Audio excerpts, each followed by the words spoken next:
Salut tout le monde, ça fait longtemps. Bienvenue à nouveau chez Dix. Aujourd'hui, je vous dis une géniale nouvelle. Alors, hello everybody, welcome back to my channel. This is Shadix. If you're new here, thanks for stopping by. If you're returning and you're still with me after my absence, thank you. You are loyal. Today I'm going to tell you guys about the fact that I wrote a French exam and I've gotten my results. I'm just going to gist you guys about the exam, why I wrote it, what my results were, and all of those nice things. So on y va, let's go. Okay, so if you are familiar with international language tests, like for relocation and whatnot, you would definitely know about the IELTS. If you're English speaking, you might also know about the TEF and the TCF, right? So what I wrote is the TCF, en français on dit TCF. It's the Test de connaissance du français, test of the knowledge of French, something like that. So why did I write the TCF? First off, the TCF also has variants. So there's the TCF ERF, that's the IRF. I think that's for people who want to apply for long residency in France or for the French passport. There is TCF Canada, there's TCF Quebec, then there is TCF tout public. That's if you're just writing it, it's not particular to any country or government or reason or residence permit. You're just writing to know your level of French. Then you write, then you write the TCF tout public. So I wrote the TCF Canada for two reasons. One, because I'm not applying yet for a long stay residence permit in France. And two, the benchmarks for the residence permit in France is much lower than the Canada. What is considered a pass mark, quote unquote, is lower.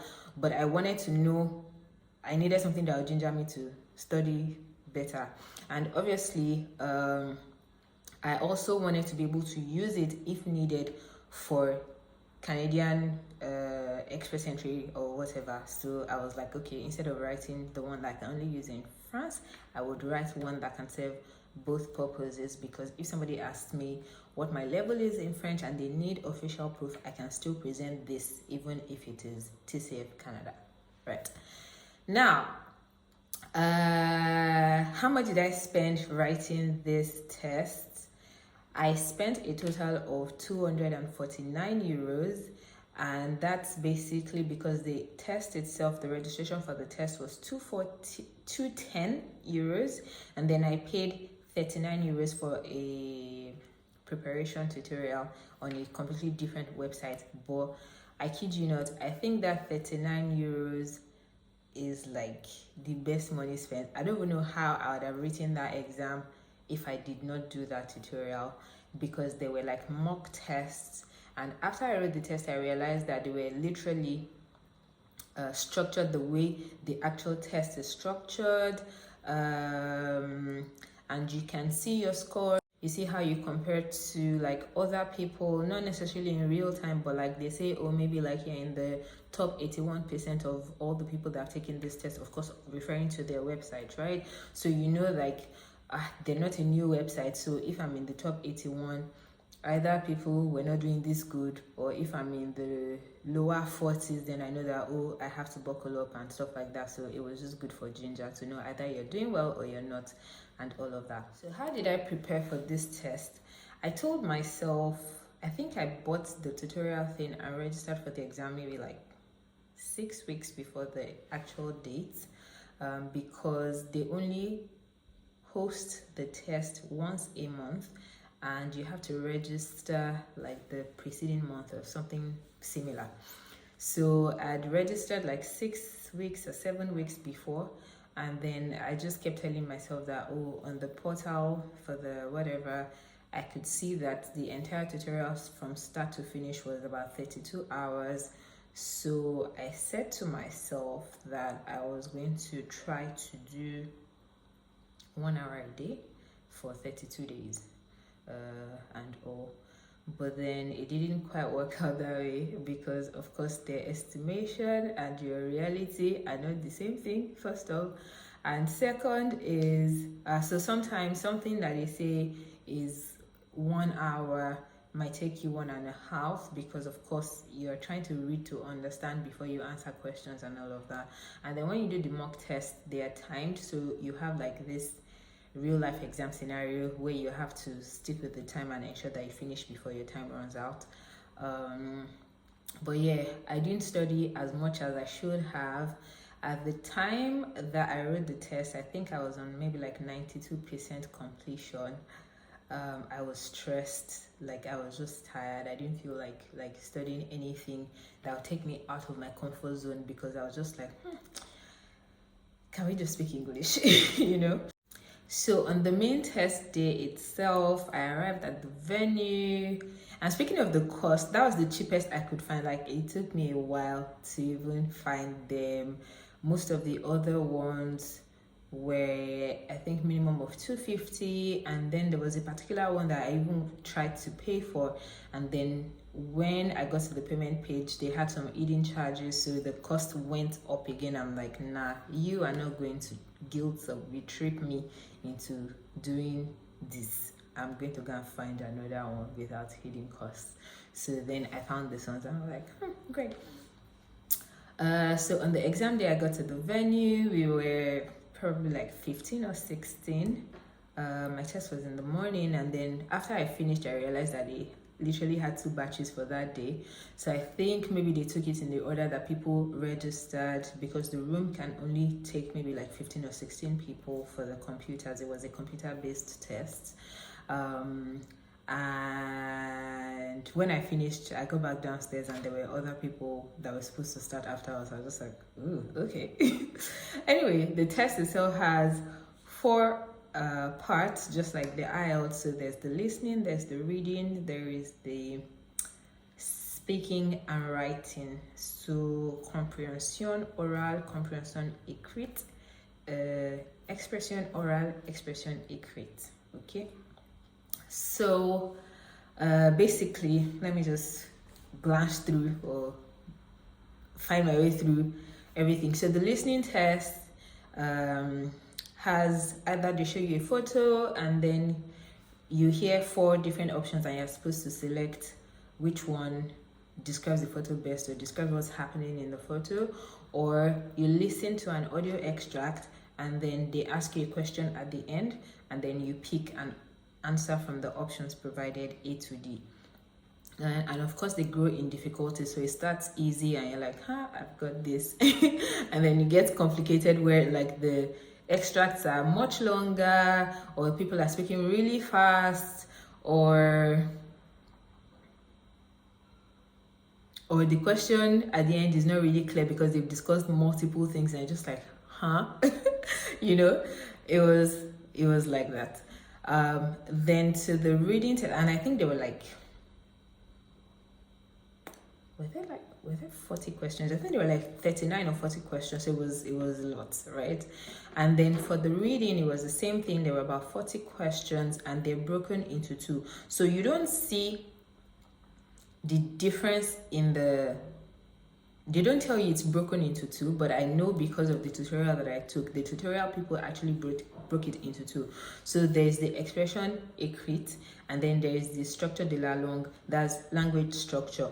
So language structure, basically they write a sentence, like fill in the gap, and then you have options where you're supposed to choose the right thing to fill it. So it could be like an article, like lola, le, or it could be a verb, an adverb, or things like that. You're just supposed to fill it with like something in the language, but knowing articles, knowing verbs, adverbs, knowing what to conjugate with or how to conjugate will determine whether or not like you know what you're supposed to put there and stuff like that. Then to the main comprehension écrite, that one, they write you stuff and then ask a question, or write stuff that you're supposed to read and then they ask a question like, oh, there's an advert for, I don't know, a children's place or something, and then so it's like a flyer, so you read it and then there's a question saying maybe what date don't they open or something like that, or what age is the thing for, something like that. So you have to be able to read, understand, pick out details and stuff. Then to the writing has 3 parts, and the first one is like an informal letter or email that you're supposed to write, maybe to invite your friends to a birthday party or whatever. So of course you're supposed to be able to talk about date, time, just like create excitement about the event, maybe a dress code, maybe what you want them to bring, or something like that. Then the second part is also a letter but more formal, and it's an example would be maybe like you bought something from a store and you got home and realized that it was broken, so you're writing a letter to the store manager to maybe ask for a refund or a replacement or a return or something like that. Again, you would have to like conjugate in the formal you, like vous or plural or something depending. So again, I think they're just trying to judge like if you can write in different first person, third person, singular, plural, like that. Then the third part is the tricky one, and I think is the one that got me.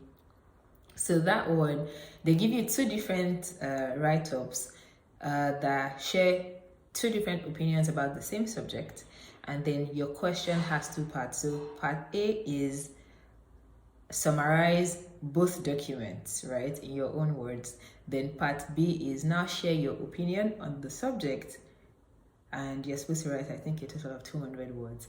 Like when I saw the thing, I was like, where will I find 200 words to write on this matter? I think what I saw was talking about how young people wear expensive and branded clothing, like big brands, and how, so one opinion was saying that, oh, it's not a problem, like young people need to also express themselves. The other one was saying that, oh, young people who don't work and depend on their parents are too young to be wearing things like that, essentially that they're going to get spoiled or whatever. I can't remember how I summarized, like I shall enjoy the stuff and try to use like synonyms that were not used in the things from my knowledge and all of that.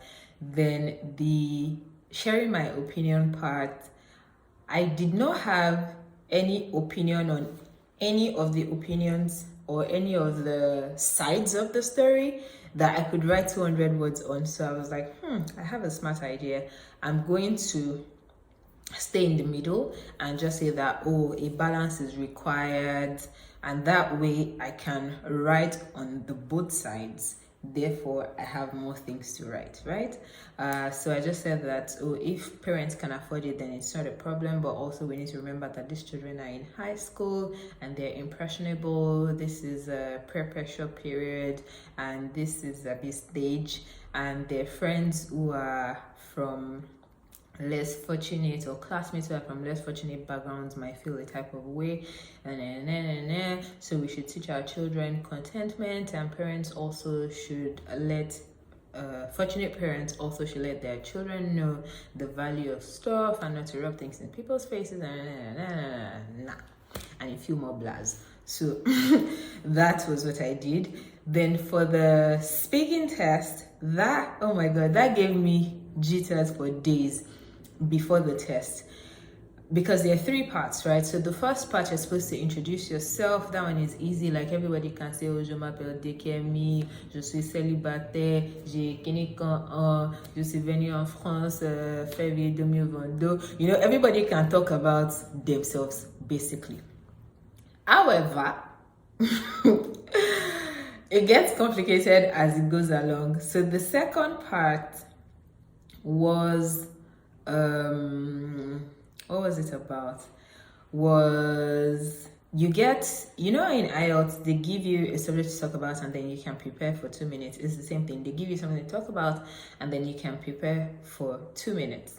So I was just like, let them not go and give me anything complicated though. But I think I was lucky because the question I got was that I was coming to France for the summer holiday, but I hadn't decided the city that I wanted to stay in. I have a friend in France who is my examiner, and I was supposed to call and just ask like advice and opinions on where to stay. So I'm supposed to talk about the weather, transportation, cost of living, and stuff like that. So I had this make-believe phone conversation with my examiner, and I just said, oh hi, ça fait longtemps, ça va, oh je vais bien aussi, tranquille, so I was just trying to like infuse words that friends use when they haven't seen themselves, just so she knows that, oh, like maybe this isn't practiced, or I actually know how to be in a social situation with like friends and stuff like that. Like, so I wasn't trying to be too serious with it. So t'es toujours à Paris, like, are you still in Paris? She was like, yes. I was like, I'm coming, this one, that one, but I haven't decided. So I had 2 cities just so that I can streamline things. So I was like, oh, I'm thinking of Paris or Nice. What does she think about like the cost of hotels? She told me that, oh, both would probably be the same because Nice is also very touristy and and since I'm coming in summer. Then we talked about transportation and she was like, oh, she's sure that they don't have metros in Nice, but maybe there'll be a bus network, blah blah blah. And then we went back and forth, and then at the end of the day I was like, actually, because she's in Paris and Nice is as expensive but doesn't have a great transportation network, I would just stay in Paris since I'm spending the same money anyway, so that I can move around, I can try like traditional French food, and I would also see her. And I was like, oh, see you soon then, blah blah blah. And then that was it. Then the worst part is the third part, because you are supposed to speak for maybe 4 minutes or 3.5 minutes on a subject without preparation. So I was just like, hey, if they give me a topic that I know nothing about, like politics or the economy, where like I don't know many words, and I'm just like, I will just, I don't even know what I would do. Maybe I'll just sit down there and be crying until they pity me and be like, okay, we scribed the last part, so come and be going home or something. But again, I was fortunate because she looked at the thing and she said to me, étudier et travailler au même temps est difficile. Vous êtes d'accord ou pas d'accord? I was like, tell me about it. Let me show you my vocabulary. So essentially what she said was that schooling and working at the same time is difficult. Do I agree or disagree? I was like, So I first started with, this was my life last year. I was working and schooling at the same time. It's very difficult. It's stressful. It is this, this is that, because you have to deal with group assignments. You have to work with other people's time. You don't have time to rest because the weekend that you're supposed to be resting, you have to do your part-time job because you have bills coming and stuff. And of course I didn't have anything to say for 3.5 minutes. You know, it's when they give you these timestamps that you're just like, 3.5 minutes is a very long time. What am I supposed to be saying? So whenever I paused and she realized, my examiner realized that like I'd finished whatever it is I was saying, bless her, she would ask me a question so that I could say something else. So she would be like, so there was a time she then said, oh, how about alternance and stage? That's like, alternance is what French people call like co-op, where you school and work at the same time, but it's not, it's work that your school is aware of. So you have like some 3 days at work, 2 days in school, something like that. So I said it's not the same because you already have a schedule that is balanced, and most of the time you still get your weekend off, or you still have like 2 days off in the week or something. And if it's a stage, that's even better because you're focused completely on the internship, and you're not going to school at all during your internship there, so it's not the same thing. Then I also mentioned that, oh, it's so weird because nowadays employers want fresh graduates to have a lot of experience and all of that, so it's very difficult to not work and school at the same time. But maybe you can pace yourself by having like online courses that are self-paced, or that you can, what does that even say, or that you can do like evening classes or something. I shall try to answer the whatever. And then that was the end, and she was like, oh, merci beaucoup, bonne journée, and then we greeted ourselves and everybody left. So they told me that my results will be out in 3 weeks, and I was just like, hey, 3 weeks of heart palpitations, what am I supposed to be doing? But then I got my results in 2 weeks, so I was like, okay, ça va. Then I saw my results, and I got B2 in speaking and reading, and I got B1 in writing and listening. I was surprised because I could have sworn that I write better than I speak. I write and read better than I speak, so I wasn't surprised for the reading. But for the writing, I knew that was that third part where I was supposed to compare and then share my opinion, and me trying to be smart, because like I was just like, I do not even know where to begin with this and all that. So I'm sure that was part of it, because my letters, I knocked them out, okay? Then for the speaking, I mean, it was comforting to know that, oh, I'm a B2 in speaking, so why am I afraid of speaking? And in the past, I knew that I probably didn't give myself enough credit for my speaking abilities, because I shy away from speaking a lot. Like, I try with my friends sometimes, but then if I have to make an official call or something, I'm always quick to say, est-ce que vous parlez anglais? And sometimes they're like, oh, un petit peu. Sometimes they're like, pas du tout, like not at all. And then when they say not at all, I'm like, oh my God, I have to have a conversation in French. So I tell them that, oh, I speak French, but it's not so great. And they're like, oh, on va essayer, we'll try. So we have a conversation. They understand me, I understand them. And then we sort out whatever issue it is. And then when there was a time that I had like a 7-minute conversation on the phone. And when I finished, I was like, that was tough, but we got through it and they understood me. Wow. So I do know that my problem is it takes me time to put the words together, especially if it's something that I'm not familiar with, to conjugate, to say, oh, what's the right pronunciation, blah, blah, blah. So it's complicated when there's somebody standing in front of you waiting for a response. So instead of just taking time and being slow with this, I'm just like, do you speak English, so that we can get this over with and all. So that was comforting to say, oh, maybe I should actually try again. And I was telling somebody this over the last weekend, and he was like, oh yeah, you should definitely try. You should do like a 7-day, 30-day something challenge where you only speak French. I'm like, you have a lot of faith in me, girl. But I'm thinking about it. Maybe I'll start with a 1-day challenge where I tell my family and my friends that, sorry, I'm not calling you today, or I'm not picking your call today because I'm not speaking English to anybody, and all of that. But for my listening, I mean, I know that I've said this over and over again, French people speak really fast, right? So I know that if people speak a little slower, I get what they're saying, but that's not real life. You can't always ask people to slow down or whatever. So that was part of the problems that I had with my listening test. But I was like, oh, now I have to listen to like more news, watch more movies in French, to do that, so that I can improve it. I plan to challenge myself again before the end of the year and retake this test, and try to get to B2 all round, because I think if I am on B2 all round, then I won't even have it in me to go around asking people if they speak English, right? Like, I don't want to even do that. I've been hiding on that, oh, I'm not yet 2 years in the country, ça va, nah. But like by February, I'll be 2 years in the country, and I really can't be like, oh, I'm a newbie, that's why I'm not fluent anymore.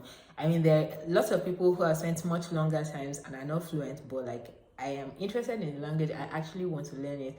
but I think it stresses me out because I'm in the middle of a lot of things. So instead of just pausing and thinking about it and putting the words together and doing this and doing that, I'm just like, can we speak English, But yeah, I will try. I will challenge myself, and if I do retake the test before the end of the year, I will update you guys on how that goes. Did I pass or did I fail based on what I've said?